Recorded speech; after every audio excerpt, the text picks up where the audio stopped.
Finally returning home, is there anything you regret?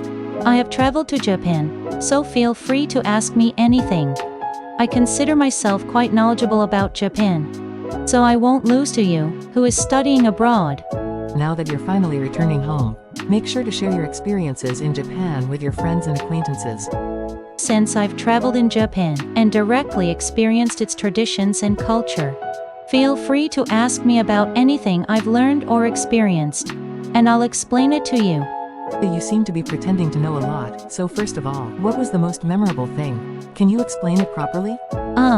First of all, I went to Shibuya, which is considered a sacred place related to my favorite anime. After experiencing Tokyo Night, it was an amazing experience, but words can't really express it. It felt like being in the anime itself, so it was a wonderful experience. Is that all? If that's the case, when you return home and talk to your friends and acquaintances, they won't understand anything. Since you traveled to Japan, you probably want to be known as a Japan expert, so you should aim for that. Well then, let me tell you about the sacred places of Japanese anime. I wonder if there's something you can relate to. There are hundreds of anime sacred places.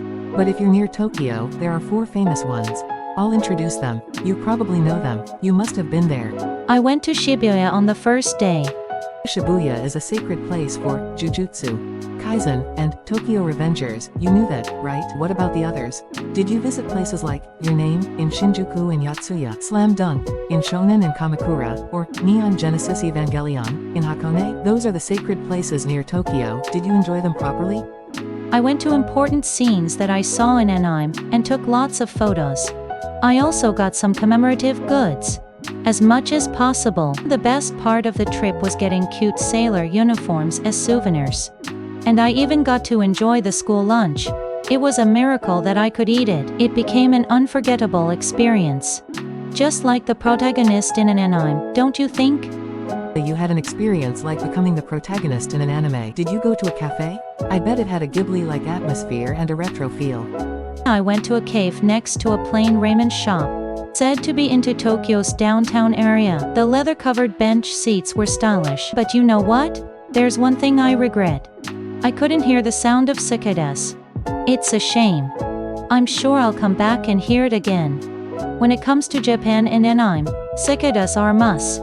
If you come in the summer, you'll definitely hear them, whether you like it or not. It's really lucky that you got to enjoy cherry blossoms in the spring. You have to be happy about it. While visiting anime holy sites and experiencing anime, I enjoyed the essence of Japan that I wanted to feel. So, did I get to experience that? The rice balls that the main characters eat for breakfast in anime. Did you get to experience that? I think it's the epitome of Japan. I think the ones sold in shops, where they have a proper establishment, are more calming. And the rice is packed tightly, making them delicious. But in manga, there are often salmon or pickled plum ones.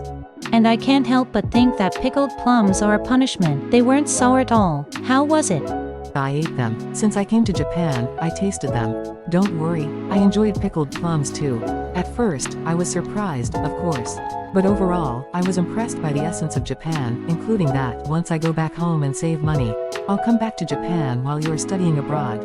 I'm sure, because the sound of cicadas and fireworks are like the reasons why. Japan is considered a holy land nationwide. I want to wear a yukata too. We'll be waiting for you.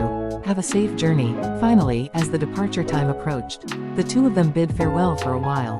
However, besides her, I also explained several aspects of Japanese culture, so if you are interested, please be sure to check out other videos as well. What is the meaning of wabi-sabi? And the theme of other videos, such as ramen. Please watch them. If you like, please consider subscribing to the channel too.